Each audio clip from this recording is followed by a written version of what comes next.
on the 30-minute mark. So at that point, they should have deleted all the outer towers and have an opportunity to go in the high ground. They're starting to open up. Nice hook back. And of course, if you're a Mirana after level lead, what are you? So just accept his first blood, go in the way of Anna. Nice start to this game for T1. Yeah, that's fantastic, of course, for them. So already on the scoreboard, 1-0, and the laning phase we go. Mirana actually just holding that point in the game. It's Michael. Well, that's even leveled up. I mean, sleep right there probably doesn't. Like, let's be real. If you're leveling lead level 1 as a Mirana, you've kind of already given over the lane. Like, you need that stun, sure. even if it's just for securing the creeps. Well, I got that wasn't an. Yep, as intended, Breaky, as intended. Uh-oh. But they got hit. That's gonna hit there. Again, for Mana, gonna push him back, but they're fine. This is a really impactful laning combo, actually. The vision you get from Crystal Nova in conjunction with the slow makes it impossible for Miranda to move out of the way before she gets level 2, especially considering that Michael did not start the win lays. So, just gonna keep spamming those arrows. Another one gonna be coming up here soon as Whitemon not afraid to play aggressive against Beastmaster, but there's another range creep going down. Good start there. So you're also seeing Frank has gone for wild axes. Like he can't level all the wild in this lane. It's just you're up against the maiden who's going to get frostbite level 2, right? So it is a very much hard count lane for Infamous, which is kind of unfortunate considering they only need the beast to do a lot in this game. At least they hit an arrow beautifully done to get a kill on Whitemon, but they're going to need a lot more. Counter, you say? Yeah, kill the cast the curse straight away, right? Pretty much. I mean, that's certainly a fair point. Yeah, Crystal Maiden goes back to the drafting and what I liked it as well, but especially this early on, she doesn't even have the freeze just yet, and hey, landing an arrow certainly helps from Mirana to secure that kill. So hanging up on one apiece at least. Gotta feel pretty bad. So mid matchup, you have Pango versus Leshrac, and it is actually really even at this 2. We have the bottom matchup of Medusa. Currently looking at 12-0 up against the Undying, who's at 8-3. So a slight advantage coming out. Yeah, like this bot lane, I mean, the Medusa should get to farm, at least in the beginning. It's very hard for them to dive together, right? Double melee up against the Witch Doctor. Someone else that we might start seeing come into play more is Voodoo Restoration now, not just healing, but also damaging around you, right? A very big difference compared to the old Witch Doctor. And if your goal is to dedicate all your attention to killing Medusa, it might actually just be that Host 5 Witch Doctor that tends to be your downfalls. Someone to kind of consider whenever you dive here. But overall, an interesting approach that T1 has to this game in that Leshrac, to me, isn't really pressured on the lane. Even when Leo style gets up to level 6, if you look at the heroes, it's very hard to rotate simply because you don't have a reliable stun to lock the Lesh in. Frank getting low, he needs to dodge this hook. It's so hard. Anna's just gonna walk up, doesn't even bother going for the hook. Simply walks up and pops that rod. And also we see gonna go for another kill, but yeah, bottom lane there was action too. So that action in all the lanes happening, but only ends up being the one kill. Yeah, Cuckoo was able to sustain. It's annoying here to try and burst down with a level 1 Maledict, but the Freya's actually going to grow. Maledict's level 2 now for the Witch Doctor, so Cuckoo needs to be a little bit more cautious about how he postures with these decay charges, especially when they start running out. Overall, able to sustain for the moment, and credit where credit is due. Like I said, I'm not sure if Topson's necessarily going to be stopped in the mid lane once 6 is hit. Words. But Leo Style is having a great start to this game. Yeah. Oh, in fact, you see right here, that's not going to be a kill, but it got damn close. But yeah, Leo Style going to bottle up another water rune and attack the middle lane. Topson is going to be able to get his own as no one's rotating over to stop that bottom lane. That's a kill. That's a kill on Medusa, a big one. Double kill. They bait themselves in as well. Like, they thought they could get the Undying, the mistake that we always make, and Cuckoo will even get to deny himself afterwards after getting a double kill. Top lane, a lot of action happening up there as well, though, as Anna does take it down. And all of a sudden, Infamous not looking as shaky as they maybe did at the beginning of this top lane. Well, we already got 7 kills in 4.5 minutes, so yeah, right on track for the pace of the game that we certainly expected. Two teams going at him, especially the drafts to come. And I mentioned the Tombstone presence maybe not going to be the most powerful throughout this game, but hey, in the laning phase, it's still going to be very strong. Obviously, a big factor as to why they're able to get those 2 kills initially at the bottom. Topson nearly going down the middle, but will live, has TP support, and now they're going for the turn. Pango's dead. Beautiful turn from T1. He had to avoid the arrow. That was close. Yeah, it's very easy in that moment to feel confident and look away as to where you're clicking next, and then all of a sudden arrows in your face. But Topson dodges there, beautifully done there. Leaving farm before heading back to base here. Wants to min-max, as he has got a lot of mana left. Meanwhile, on the top lane, looks like Frank's been found out of location. A little bit of a pickle. As soon as the Mirana shoot mid with the arrow, they knew they could take that kill top.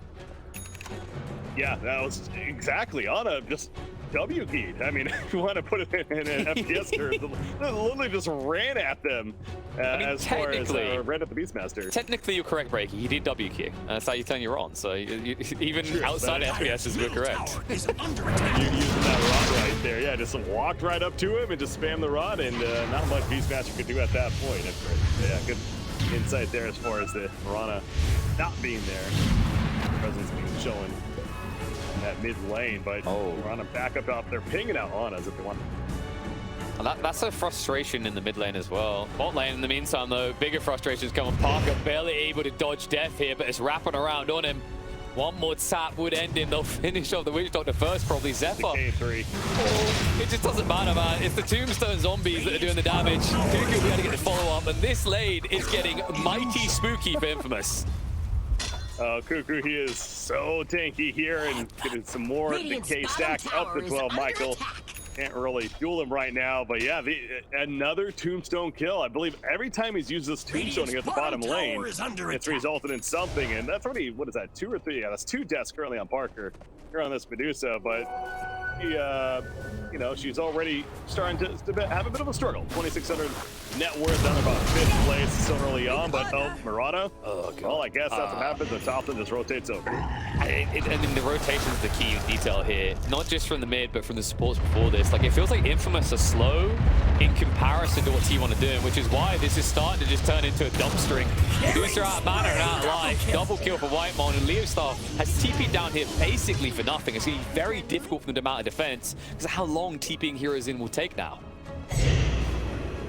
That really is unfortunate circumstances for the side of Infamous, but credit to T1 absolutely, specifically Topson with a rotation, and Zephyr using that onslaught to just dive onto the Medusa and set up what's now his 3rd death of the game. So he's got power treads here on this Medusa, but it's going to be a struggle. You know, you want to stack camps for this hero. You want to allow for that farm to get enhanced, especially as we start exiting out of that laning phase. But right now, it's already looking difficult for Infamous. And again, credit to T1 taking that map control, roaming at appropriate times, specifically with, I go back to Leshrac from the mid lane. And he is back in the mid lane, though, with that support nearby, putting some pressure on this mid tower. But potential. Ring control off the mark this time around, so Topson will be hit up by the Maledicte, does need to retreat away. Michael can keep poking, but instead he turns around to assist. Zephyr doesn't care, though. He's already got his kill into Affliction. The irony of the ban with Maledicte being the one afflicted in the end. Oh, Zephyr will die, but the amount of tension he drew, got to be happy with the result. Yeah, there's certainly no disappointment right there. Tower is under attack. By creating himself. Ana hook. Yes, it is gonna land. Michael attempting the dodge. Ana being very careful with where to hit it. Sure enough, lands it and gets the kill. So that punch did work. Look at Topson. He's gonna go into the jungle, trying to steal the rest of these creeps, and he does. Punishment coming though. Leostar in position to stun Topson up. The slows come out, and he cannot get him out. It's going to fall down. Zephyr charges in there. Parker brought low. Stun interruption. CM not able to assist with the ultimate anymore. Primal coming out, but the Primal Beast be able to walk away successfully. The key detail though is the Medusa stays alive. Yeah, that's important now. Again, she lost it in that farm, but hey, it took the Leshrac, so an eye for an eye, I suppose. But Ana trying to find a kill. He gets one on the Witch Doctor. He takes out the creep as well. Pretty much knowing that he's dead at this point, and just runs at the Medusa for a couple of auto attacks before his certain death. So, I mean, overall net worth is actually benefiting Infamous from those couple of exchanges there, in the 1,100 change favoring Infamous after that one. So, it's suddenly looking a little better. There's kind of a weird kill exchange element going on here. I think what maybe T1 aren't realizing is how far ahead they are in net worth. So like that last fight ends up being a big exchange in favor of Infamous, right? 1,100 gold. Almost feels like T1 are just playing with that confidence that they can get a kill for a kill, their cause is good enough. They seem to be forgetting the supports that die alongside that story. Speaking of supports, once again in the river, and they're just wasting time on the wrong target here. Mirana is not the one they need to go after. And I do feel like all this attention mid is enabling and giving the space over that Beastmaster needs to start getting back into this game. Yeah, he certainly need his presence to be felt. He does have that helmet. Dominator, he's even trying to finish boots at this point. We have a pair of those picked up yet, but he managed to get them suit. So yeah, scrappy enabled. Yeah, he's not come back in the game if he keeps losing the creeps like that. That was kind of depressing to watch, Breaky. It's once again on Leo style though. Like the weird part is that these fights fed towards them and it seemed good, but it's kind of deceptive overall. You can see the network just bumping up for T1 consistently, and so far Pangolier hasn't really been able to rotate outwards to secure objectives. I love this Undying too. This is another thing with this core Undying. You know, he's already level 8, which is actually even higher level than the Medusa, and frankly just about every other hero on the other side outside of that Pango. So the Decay's maxed out.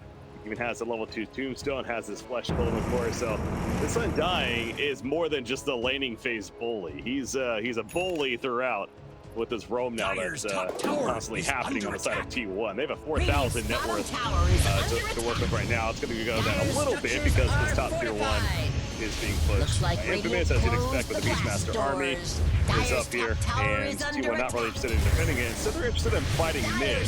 Oh yeah, Leo style standing up. Zephyr's going in. Got the pulverize ready. No chance of the Raw Thunder to come out. They commit everything to get rid of Leo Star because they know if he's dead, Infamous can't fight. Yeah, exactly. And the Tombstone really not even needed there, but that was just really securing that kill. And it is kind of protecting this tier 1 tower push now, if anything. So I don't know if they're going to get it in the end. It's slowly going down. But meanwhile, Infamous is busy doing these Ancients, so that's why they're not defending currently. They're really trying to recover that farm on the Medusa, and to their credit, it's definitely jumping up a bit in net worth. Parker feeling these stacks, and Infamous doing what they need to, and that again is securing the farm of Medusa the best they can. So the reason that worked out so well is Leshrac was rotating top to push out the wave that Beast had brought in. I think that's why that they weren't pressured to defend the tier 1, especially after Pango goes down. So it's kind of a combination of Topson maybe just focusing on farm instead of key objectives to kind of kick the timing down the road. And as a result, Infamous don't ultimately get punished as much as they should have. Now they're trying to return the punishment. Zephyr, you have to commit a lot for this. Say that, scrap up. Chance there. Moonlight Shadows even activated as they engage right there. Not really sure where the supporting cast for that Primal Beast was, to be fair, but in the end, necessarily needed. But hey, more push for Beastmaster. You talk about Frank needing to certainly step it up on the Beastmaster, and he is absolutely doing that. Look at the tower kill, but knocking on the door for T1 to have to react to it eventually. Punch, though, it's just Farminations. That's the concern, right? There's still a concern that despite you finding these occasional kills, T1 are still maintaining their net worth lead. They're still farming. Whenever someone dies, there's 3 other heroes elsewhere grabbing creeps. So kind of feels like they need more than just killing a Primal Beast, which is cute, but isn't really leading to anything new to meet your win conditions. Oh my god, this is so gluttonous. Roll Thunder comes in, stuns are there, and Topson will bay for his green. Well, Undying was nearby, only a level 1 Soul Rip though, so not even worth it at that point, and with the Tombstone, it came out way too late, so the one saving grace there, I think, for Topson is he is able to finish the Bloodstone despite that death, but it's deaths like that will certainly allow Infamous to start climbing and slowly clawing their way back into this game, because the point I was just about to make, there's still a lot of game left, and you do have Infamous, again, to go, the understanding they know what they need to be doing is make that space for the Medusa, and we are continuing to see more and more of that Beastmaster. He almost has a full Plaz now finished to go with the Helm of the Dominator, so his pushing prowess and just team fight capability is going to be that much stronger, and we can't overlook the gank potential that continues to be stand out, at least for him. of what they can do. So T1, it does feel like they need to be a little careful, but they're not going to be careful. They're just going to charge. Yeah, they're smoked up. You mentioned ganking. T1 says, yes, we'd like to do that. However, it's going to turn around and Topson, whoopsie daisy. Runes will not stop the Death Ward coming out.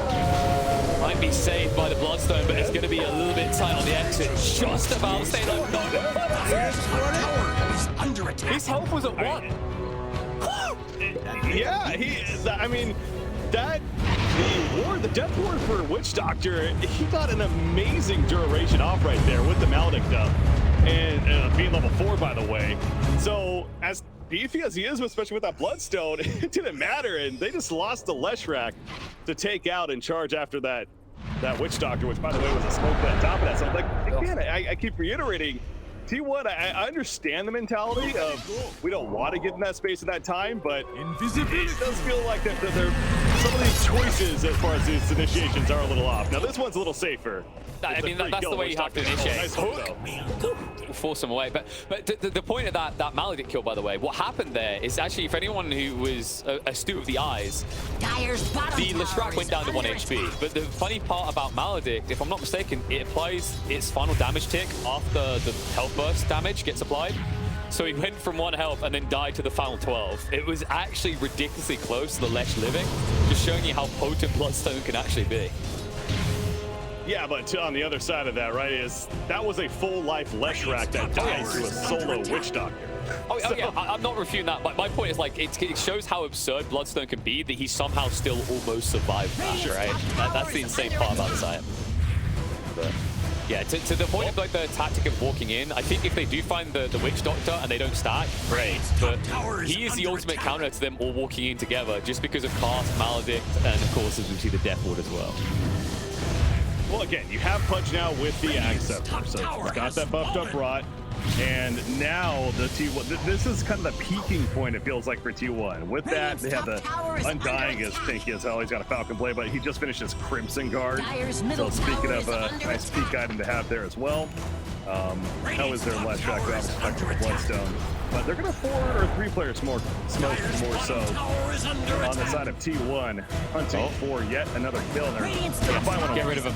Get rid of him. None of this crap. It's not happening. Okay, it might be happening. Yeah, if the arrow came through sooner, though, Anna might have been going rip there. Oh, good lord.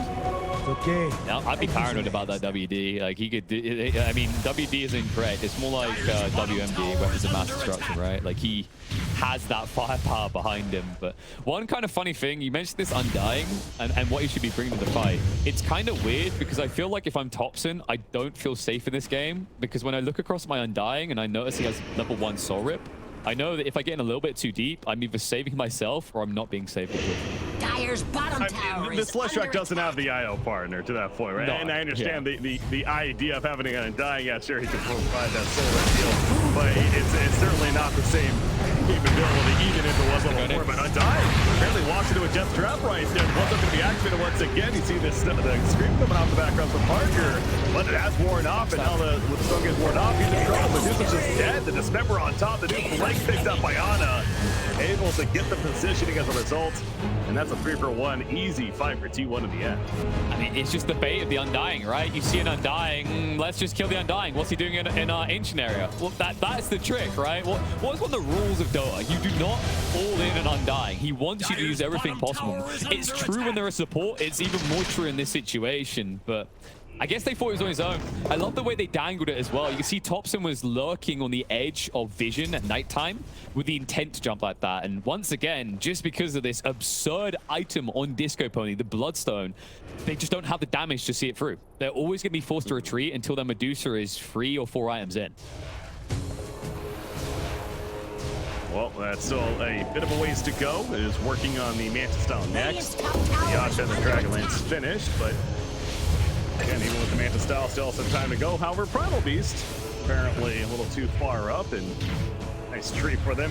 It does seem like this Witch Doctor is kind of that that key, dare I say. I know I've been using that quite a bit, but the reason as to why Infamous is going to be able to still have chances despite being behind, between the Death Ward, the Maledict especially being applied, a great tool to have against these heroes that do have to be take here. Ana though, on point with it, so pulls back in the rolling Pango. The tomb's going to be put down as well. In case you want to try to reinforce the Leo style, just keeps on rolling away, and he's fine. Yeah. Honestly, double eat it. Just it's the type of situation where you feel like you should be able to confidently stand there. When you look at the heroes of T1, they can't right click, but the worrying detail is Lesh does a decent amount of physical damage with the double edict, and as the game goes on, you know, you get to that late game, he can still amp that up, right? He can ramp that damage up and still remain a threat, especially for a hero that doesn't tend to build tanky. Speaking of tanky heroes, like Medusa having a stone gaze to make sure to get away right here. The hook barely going to be dodged, by the way. That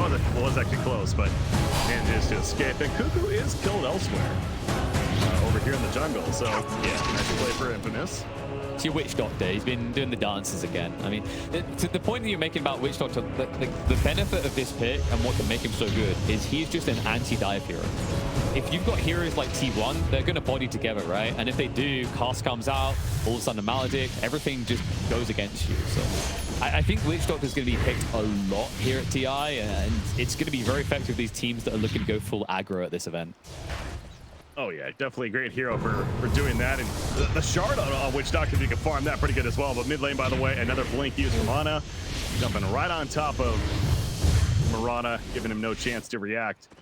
Dismember immediately, so another free kill for Q1 happening right there. But yeah, as I was going to, with the shard, which he does have, the Voodoo Switcheroo, nice tool for Witch Doctor to be able to do even more damage potentially in these fights. But still, they need a lot more. It goes back to the Medusa.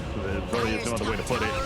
The Manta style, it's getting there at least. But is this a game where it feels like the BKB? I'm sitting here looking. I mean, BKB would certainly be great, especially against the likes of a Leshrac, right? But it's not the ultimate answer. Again, they have ways to pierce it, so yeah. And it's a case of like BKB, if you think about the heroes you're up against, a lot of them are channeling, looking in the direction. Stone Gaze should be good enough to deter a lot of people. I think you just want to hold off and increase that late timing. Now, one upside I was going to say is T1 aren't necessarily the best room takers. But when you're out of position like this, they can make it work, and they might get a census going on. However, with the Medusa and Witch Doctor bot, like T1 might get this for free. Well, they're not defending this bottom push of the tier 3 tower is T1. So this is pretty obvious for Infamous. I feel like that something is going on, and probably a Roshan. And yeah, to the point though, even though they're a bit slower, they are that strong presence of Undying. He kills the Juice out. If you try to jump them, you better be very confident with initiation. Okay, I was getting worried for a second there. The Centaur stomped all of them in the dark triangle, and Affliction almost died to neutrals. Oh, my little heart can't take it. It's fine. Okay. Like, that was it's good decision making though from T1, and understanding that kind of that spike that they've hit as far as, all right, yeah, we're gonna do Roshan. We're not gonna make it the most secret that we're doing Roshan, but they feel way more confident right now. A team fight was to break out, and for good reason. This Medusa still needs farm. That's a dead Witch Doctor again. Yeah, he couldn't resist the temptation to cask on the lane. And it looks like they're going to lose the big creep as a follow-up. They even throw out the Pulverize to make sure the Drake can't walk away. Come the Overlord, of course, picked up a Beastmaster, but unfortunately losing this Black Dragon there. Yeah, the worst part about it is, like here's a weird kind of thought for you, actually. Is like, look at the cooldown on Helm of the Overlord, and then look at the cooldown on Pulverize. It's actually worthwhile to Pulverize to kill the neutral. It takes less time to get Pulverized again than it takes to Dom once again. Oh yeah, Pulverize, very short cooldown, down to 24 seconds at that level 3, absolutely. Who, by the way, probably does have a BKB as well picked up, so that's going to be a full 9 seconds coming up right here for him. So even more freedom to just onslaught in, you know, pop that trample and Pulverize the appropriate target, whatever finds necessary. So T1, it's understandable. They're not afraid right now. So just kind of group up, be together, and make this push happen. You throw it in Aegis, obviously that's the biggest reason to call as to why they're doing this. Now, how much pressure are they going to be able to put on this tier 3 tower? Infamous, they certainly got to defend these. They're going to put a lot of pressure in. They're going to force the glyph out, and then you can just reset, right? Direbolt Edict only a 22-second cooldown. If you leave a Lesh alone in your base, it's going to disappear very fast, which is why they're quickly TPing into address. You can see T1, they want not to go in here. And once again, the poor Black Dragon is going to be the one getting punished. It is something there, but just remember, just like Pulverize, it's a very short cooldown, so very worthwhile to use it on a Black Dragon and turn up the Black Dragon's dead. So he's master. He's not the happiest right now. Topson, good God, if that had been the wrong place, wrong time, and actually opens up an opportunity to go in. He's going to come out to the dismember. So Pangolin can't even initiate here. Instead, it's going to be popped and dropped. And Frank, Primal Roar, it's a leave me alone scream. But Zephyr's chasing. BKB still activated. He'll stick on top of Frank. And just as T1 were probably willing to leave the base alone, now they're going to be invigorated to go in again. Yeah, and Leshrac now shows up. Again, Topson wasn't here from the very beginning, but with him showing back up, they lose the Primal Beast, but maybe Leshrac regretting this. He's got the Aegis. It's likely going to be burned. There we go. So eventually goes down, but of course, Resurrection. Mana, we're not the end of the world. T1 push back in. Buyback for the Witch Doctor, the Son of Medusa. There's that Stone Gaze and the immediate retreat for T1, but I don't think it's going to be a full retreat. They're likely... maybe it is. They are going to fall back, take the jungle, and feel comfortable with what happened right there. And, well, they did gain even a bigger net worth lead because of how that played out. And they kept Infamous in their base. This Medusa isn't accelerating towards their win condition if she's just sitting at home, not really doing anything, not getting out and farming creeps. And as soon as they back off, you notice what happens. They go hunting because they realize Parker's got a lot of farm to now recover from all that time stuck at home. Angle, by the way, the Acceptor, that shield crash above. That's an illusion. Did they even realize that? I don't think they did. Now. Well, that time to realize, though. Unfortunate. Middle tower is under attack. T1 are just relentless, right? Like, you mentioned it on the bot lane, these low cooldowns, they just allow them to keep going and going and going. And although there are heroes that counter them out, things like Primal Roar that can interrupt your channels and arrows as well, with the BKBs, they're forcing very heavy investments in exchange for these low cooldowns. Middle tower has fallen. Both the Undying and the Fudge, and with the Primal Beast Courier was caught in the crossfire on them. So yeah, T1 doing very appropriate strategy right here of taking out the jungle creeps as they retreat after pushing the base. Zephyr, he's going to be forced to pop a BKB as it falls. There he goes in. He's got pulverized, switcheroo. Happening for the Witch Doctor, and there is plenty of support coming in from T1 now. So this is definitely a dead Witch Doctor. Still not going to be in time from Mirana, and he's out for a minute plus. That's a dieback there for Witch Doctor. So missing a lot of a threat now with Infamous. Luckily, he's the lowest level in the game, right? So that dieback not as long as it maybe should be, but still long enough that T1 can exploit this. The mid wave is coming in. Pango is trying to draw their attention back home, but I think instead, actually, the goal here for T1 is going to be to pivot top, push in, maybe take that tier 2. Although as soon as I say that, Topson needs to be high. bottom tower is under attack. Oh, wow. Little style though. Yeah, he rolled fun. Got TP worst case. I mean, he's kind of just toying with Topson. It feels like he'll be rolling out eventually. Ana's dead. Yep, they got the Primal Roar, the follow-up as well. Whitemine at least able to get away with the Glimmer Cape, but great maneuvering by Infamous. They forced the rotation back out of Topson and then immediately pounced in the mid lane. You know, that's similar to what it felt like Infamous was trying to do to that previous fight where Topson was porting away as they were engaging. So he actually did end up porting away, but it was because of how the initiation happened. I believe it was a hook onto the Pango that is started to off in T1, got the great execution there. But yeah, that's kind of how they hoped it had gone before, where Pango was distracting, Leshrac forced to kind of fall back and deal with him. And then without the Leshrac there, Infamous felt much more comfortable taking the fight in that 4 versus 4 scenario, which of course ended up to their benefit. So yeah, still in the position 1 fudge, but you still have this very farmed Leshrac to answer for, who is level 20 now as well. So we're seeing that Pulse Nova damage increase to go with him. The Kai Insane finished, and those level 2 boots of travel, I didn't think we've mentioned yet, but it's why he's been able to be so mobile throughout the map in this game. And he also just got delivered a BKB. So 4 of the 5 heroes have a BKB on the side of T1 right now. If you got a Glimmer Cape on Crystal Maiden, good luck.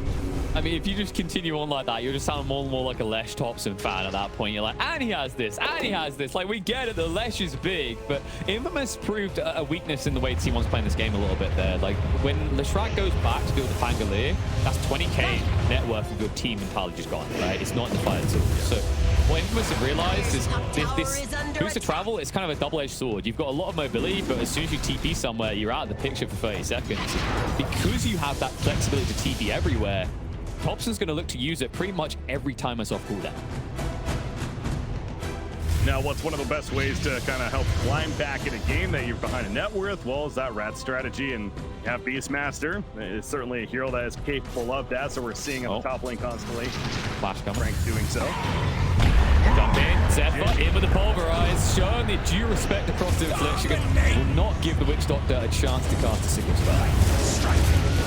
But again, if you're Infamous, I think considering where the game's at right now, you're fine with that. It's almost clear that you're fine with it, but no, they're not fine with this. Get out of here. Roll Thunder comes out just in time. Promo to save the day. Medusa doing a lot of damage here, and Topson slowed in the retreat. Need to get up quickly. After the reset, it does look good, and Anna won't be able to trick them with a cheesy hook here, but overall, Infamous miraculously getting out of that unscathed. Yeah, I know you're talking about this earlier though, but it's one of those, even though no kills happen specifically in that fight, it's still a pretty big victory for T1, because you look at where Infamous is at the minimap.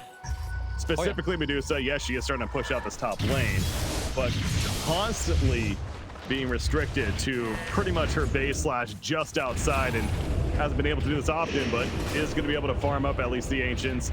Not really a stack, but hey, you'll think just the Ancients that have to be there, gets the stack off, and we'll manage to do the next pair. So still very efficient farming for Parker, honestly, considering the situation, at least making the best of it. So, but the net worth lead overall, understandably, does continue to grow for T1, now up to 12k plus, and it's just spreading the wealth throughout 3 of those heroes, where it's really just Medusa on the other side. Think of this a different way, Breaky. Like, what happened in that fight, like, the reason it's really good for T1, it's not even just map control, it's the ultimate use, right? So you roll Thunder goes on cooldown, 70 seconds. A's goes on cooldown. Like, all these cooldowns are longer than what T1 has. However, T1 didn't look to pounce, and now as a result, these are all coming off cooldown for Infamous. They're ready to fight it. Roll Thunder in, stun control looks good. The follow-up as well to Topson means he could not move, but Anna's there to save the day with the hook back. BKB comes out, and now they're going to have to stand and fight, because there is no way Infamous is letting them away from here. Yeah, as soon as those BKBs come off, though, you see the turn starting to happen. T1 beating down Medusa. She has to have a hold the ground the best she can with the mana shield up, but eventually wears out. No mana, no life means a dead Medusa when it's all said and done. You see, man, he's on Levy's all alive, but he's got the K stacks to steal. Oh, it's actually going to be taken by Leo style. But he is going to die, and now he's going to resurrect and blink on out. So while all of that fight was taking place, Roshan getting low in the meantime, and eventually picked up by Leo. But okay, so they deny the Aegis in a sense, does Infamous. Not just still that. a victory though for T1. Yes, but not the biggest victory that they were looking for. They've still got a big net worth lead, not disputing that. They didn't get the Medusa kill though. She got denied by Roshan in the end. They did not get the Aegis. I don't believe they got their hands on the Akshard either. So, like, overall, still a win for T1, I agree. They maintain map control. The Medusa is dead. She's not farming. But that was meant to be kind of like the GG state, Roche, right? You get that, you go on the high ground with the Lesh, you force a sub-up half fight out of Infamous, you win the game. Now, Infamous still have a way of potentially turning these fights and winning them.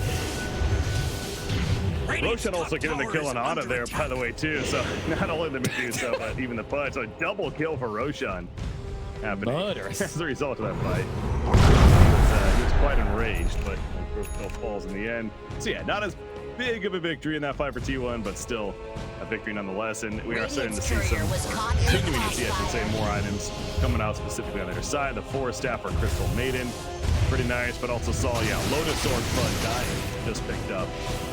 Very nice tool to have as well this game. Both a great purge, but also just in general, got a nice stopper to have to prevent perhaps taking place. But it's helping to push the uphill as well. Yeah, it's actually super effective against these heroes. You're dealing with Primal Roar, you've got to consider the Witch Doctor cast coming out. Like, there's a lot to return, and of course, just a lot to purge up. So, really good pickup. does start to feel like Cuckoo is kind of transcending his role from earlier, where he's not just meant to be this infinitesimal tank anymore. Now he can kind of function as a mid-range support for their frontliners, which of course will be Leshrac and Pudge. Can't forget about Medusa, though. Speaking of Pudge, are they setting up for something here?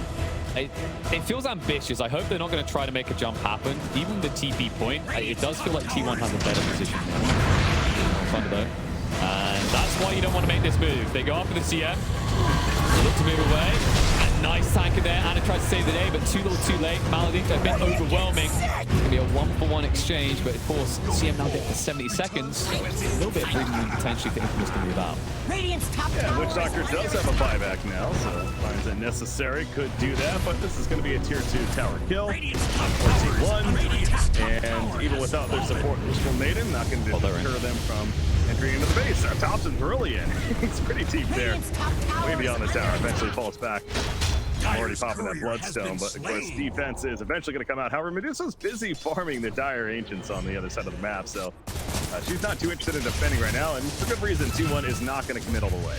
It's also that you can't really commit to a defense when Panglier's got his Royal Thunder on cooldown. Something they know because they used it to get rid of the Crystal Maiden. So like, this once again comes back to cooldowns. I think it was great when you brought up that point earlier. Like every time, just think of these trades, what each side is using. This time around, Pulverize wasn't used, Dismember wasn't even used.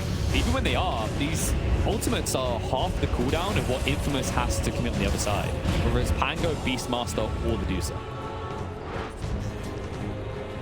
Hawks constantly going out. I will say Beastmaster queuing up that shard, and wonder if he's going to prioritize that over the BKB. I can see either way, but the shard on Beastmaster is a lot of fun, having that dive bomb ability for some added crowd control. So nice, cool advantage of. So wait, like to keep an eye on what he decides. Do you find convincing birds to plummet suicidally to their death fun, Breaky? Yes. If you want to put it that way. Jeez. All right, now I understand why they... Blue Factory. Now I understand why they called you Break in Dota 2. You'd be breaking those poor little Hawks' necks. Damn. It is... Hey man, you said you like seeing them dive, but I mean, it is effective though. Like you raise it as a fair point that it can be useful, and the reason it's useful here is because of the challenges we see on the line. Even when they have BKBs, like if they're out of BKB, then they are not going to be able to commit to either Pudge or Primal Beast ultimate. The overwhelming blink, by the way, on Leshrac, we're seeing more and more used. It's also level 25, so those bad ball like eating explosions. Plus 25. Yeah, Topson has absolutely hit a peak here. 3,000 net worth coming out as well. So Outpost Force going to be taken over by T1, so talk about more of that map control. But well, Infamous, to get around this, they're gonna all smoke up and try to find that engagement. There's the opening on Ana. Reward. Distracted away on the mute because the card comes out of response. Back on the Blade Thunder. The chaos in the back alliance. You see the shield card constantly coming down. The buyback is already died early on. As a Dino beating down with the Tombstone on top of Frank. Next to the Tombstone is still off though. Frank's still alive, but it wasn't activation for Topson. He's just running like a madman. He's got the Lotus Orb effect as well to assist. And Beastmaster dying throughout, but that's, I guess, one of the two deaths. We're not done just yet, though. He's in trouble. He can't get away from this anymore. Topson's going to try to stand his ground. They need some assistance, though. No more stuns means that Parker will be able to get out. But you can see the power of Leshrac. If they do not burst him straight away, he can still come out ahead. And you know what, Breaky? Key detail there, why that worked out. Not too bad for T1 in the end. Pudge initially got stunned, but the 4-staff save came out. The arrow didn't connect, and it meant that he was able to get the Dismember out halfway through the fight, and he didn't get bursted down quicker by the Maledict damage. If it wasn't for that detail, I actually think Pudge dies about 5, 6, maybe 7 seconds sooner, and possibly we're seeing a team wipe come out in favor of Infamous. Yeah, I mean, that would have been massive, but you also, as we were looking at the fight recap there, I noticed that the most damage in that fight was actually done by the Medusa, and so we cannot overlook that fact. He did over 8,000 damage in that fight. Now, speaking of Medusa, that's not good. Like she has bomb, so gets on cooldown for 10 seconds. 10 seconds too long. That Medusa is going to die. They can't save her, because even if they can stun him up, the Shrug is still in the area. And Parker is going to be gone dead for any seconds. Please tell me he has buyback. He does not. And if they realize that, they can take full control here. Boy, this could be extra back KP. Leo style. He's in trouble now too. He tried to save the Medusa to start this all off, having to get away. He's doing his best, and he has the ability to do so. Another blink in one more second, and is going to be fine. Moonlight Shadow's even committed, as we see, to really make sure that getaway is successful. That would have been absolute tragedy for Infamous if they also lost the Pango. But yeah, losing Medusa is certainly painful enough. She's out for 50 seconds, and that's a lot of time already quite behind in this game, and that's even more control that T1's going to take over. Tier 4 items have started to make some appearances as well. We're going to start keeping an eye on who's going to win. Actually, the way that Pangolin played that, like, it was risky and he almost died, but he may have created the space they need to buy time to do so. Because he pulled them away, his team was able to push out the mid wave. The creeps went in quickly, and that's why in the end, after all that, all the effort and the big kill Medusa, T1 only get a tier 3 tower. Yeah, that's true. That's so the distraction perhaps paying off in the end. So Leo style, as risky as it was, but yeah, when you're behind like you are, certainly got to take some of those risks. So it's not a bad play in the end. Beastmaster, by the way, he does have the dive bomb, so I can be satisfied now. Feeling good. Yeah. I mean, I'm a pigeon, and this is a hawk. That's my natural predator. So if there's less of them in the world, then I'm happy. But the problem is you might not even get them off. You just saw what happened there. Like, when you're flying by, Topson going to almost insta-burst them down. So might it be that we don't even get to see that many dive bombs coming out from the birdies. Radiant's middle tower is Sure, under Leshrac's attack. also really good, by the way, too. Having that split earth buff where you see right here, this is what you'll start doing. You'll just start literally placing them in the base and kind of controlling the zone. As a result, as time over time, you see right here, what is it, 3 or 4 seconds, it just keeps on expanding, exploding over and over again. It does make these team fights that much more difficult to engage if you're Infamous, especially when you're being pushed in like that. So definitely a great pickup there for Topson. Once again, coming out. It's one of those things you can easily forget about, right? Like, you're like, stun's done with. I'm going to move in now. Like, why have I been stunned again? Wait, what? What's happening? All right, it's actually crazy to think. Imagine if Leshrac was on the other team, how good it would be this game, just because all these channeled stuns. But in terms of that element, doesn't get that much value, but it is an issue for the Medusa who can't move fast. Between heroes that wish they could move quickly. Affliction in the wrong area at the wrong time. Looks like Michael will at least be able to get away, and they did force out the BKBs from the side tier 1. Yeah, and that's another one. Hey, if you're gonna lose a hero, it's certainly Witch Doctor, who, by the way, has died 16 times. Just saying. Why are you gonna do him like that? It's a fact. I mean, the ultimate scoper, it's there. I'm not saying that's necessarily bad. It's pretty bad. I mean, you don't want them to be the case, but we're at a point where it's maybe not the biggest deal that he's dying over and over again. He'd rather be him than anyone else. But yeah, he's dead for another 20 seconds, and that is yet again another opening here for T1. You're doing my boy dirty, right? That's like one of those kind of like poor people are poor situations. Like, yeah, why you got to remind us? Damn, like, depress the situation. But to his credit, like, what he's done, if you consider the early game, he kind of paid for himself there. And now T1 have made the adjustment, but it means that at the beginning of these fights, they often have to kill the Witch Doctor first or risk a turnaround. It's going to be attempted at least. Oh, this will be fast. This will be really fast. They've got Diabol Edict increased damage here, so no chance for Infamous to react. Another Roche going the way of T1, and you would not have thought all the Roches would be going into the pocket of the team that has Leshrac, Pudge, Undying as their cause. Well, technically, Roshan didn't. I like how Pudge literally picks up everything, by the way. Mine. So he's like, it's all mine. Nom, nom, nom. This is an issue coming after the fact. These fans are going to be done with the pulverize, but immediately response, able to get the primal reward off. Topson down, though, and Beastmaster unable to be saved, but it's all said and done, and Topson once again continues to charge in the back line. Some Crystal Maiden is picked off, Leo style.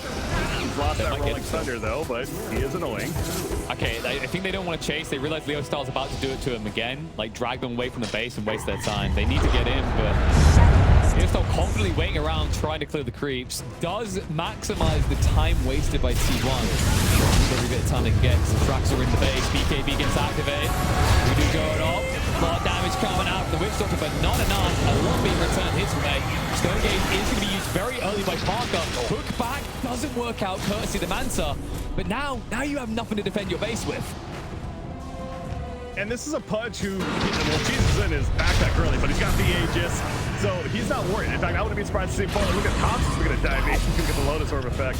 help keep him alive there, but that's going to be another Rax kill. So, but yeah, point being, he does eat the cheese, so Pudge is now back to full life, full mana, or at least was for a second there. He could just jump in at any second, feeling pretty confident. The overwhelming blink he also has to go with the Shivas.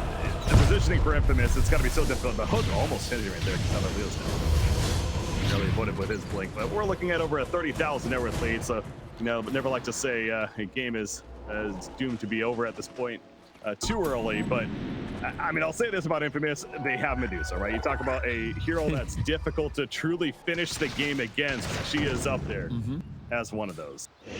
But that's a fair point, Breaky. But hit me out. T1 have a 42k net worth Leshrac. Yeah. It's not too bad. Like it's like, it's not better than my club yet. You know, it's not impressive. Oh god, I think anyone can do better than this Witch Doctor. His KDA at this point though. 18 death now on the board. Hook back. Doesn't work out the way intended. Roll through from Leo style. Follow up looking good. The primal rule. If stay alive, the moment gets forced up even deeper. Parker forced to activate everything and stand his ground. But Pudge will give over his life. It's only the Aegis, however, and the bigger issue remains. Topson stands his ground and goes deep. Maybe a little bit too deep here. Bloodstone is good, but I don't think it's that good. Or is it? Yeah, that was a risky time for Topson. Risky, maybe not so risky. They're going to get the kill onto Medusa. Oh, maybe not. Actually gets forced out the way. You see Bud takes that as well. Bud's going to be wearing up in there, but the pulverize is slam dunk onto Medusa. She is forced to buy back onto her. Popping the refresher. Running back with another dismember, but he's going to have to beat BKB and run himself. Getting on out of there. So there's a couple of times there where I was looking at T1 and being like, did they actually overcommit here? No, it goes back to Pudge was just so beefy.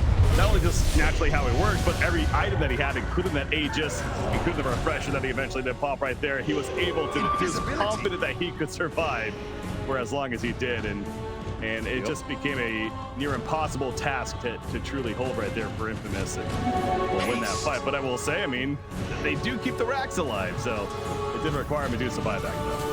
It did also require T1 deciding to like dive pretty deep there. You have to look at the confidence they're playing with. T1 still extend that lead further and moving on the top lane this time. Medusa looks to retreat away and Silver Edge will get her out. But you can just see how confident Topson is in this game. He's not fazed by anything as it stands. And he's like, all right, my time here is done. I'm going to go bottom now. And now to take your base.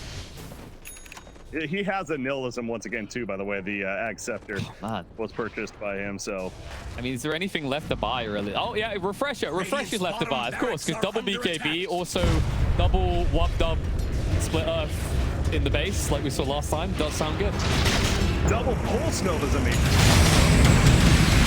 Double Edict, though, is pretty good. BKB, like, you're just going to take the base.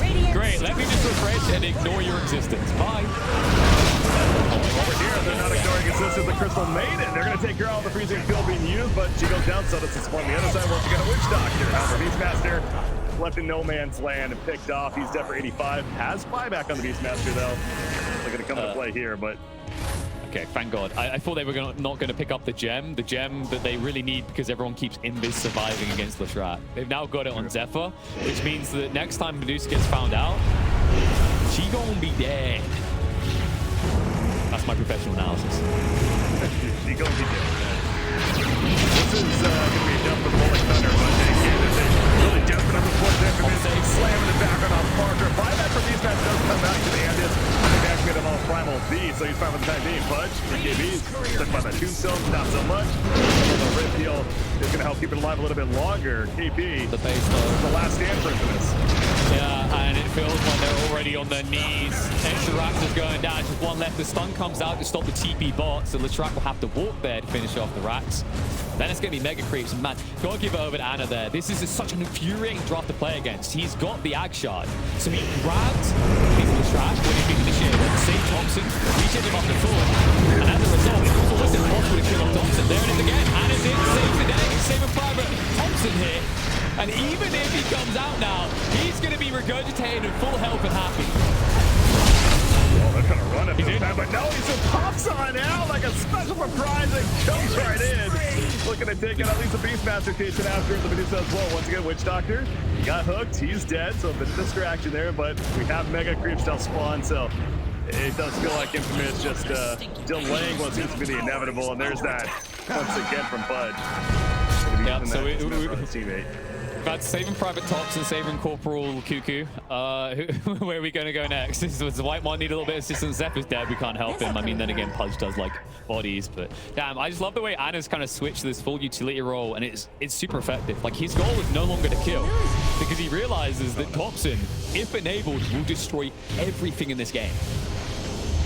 Well, this is definitely what naturally Pudge really does, right? Especially in the core role where, again, you enhance his farm, being in that position 1, he's able to get the early ags, and then he's just accelerates from there. He jumps in, pops a rot, and he's so difficult to kill alone with the flesh sheet, let alone the items that he's able to build up, that you ideally have to have that carry around him. Of course, in this case, being a Leshrac, certainly then take over the game, who I know we keep going over this Leshrac and how impressive it is, but one more, he's almost level 30. I mean, that's not something we get to see too often, but that's going to be a full talent tree very soon. It's not just the talent tree, really. It's just me looking at that net worth. 50,000. The next closest, 29. Almost half at 29. That's insane. I mean, I gotta give it. He's basically like, you know, it's kind of weird.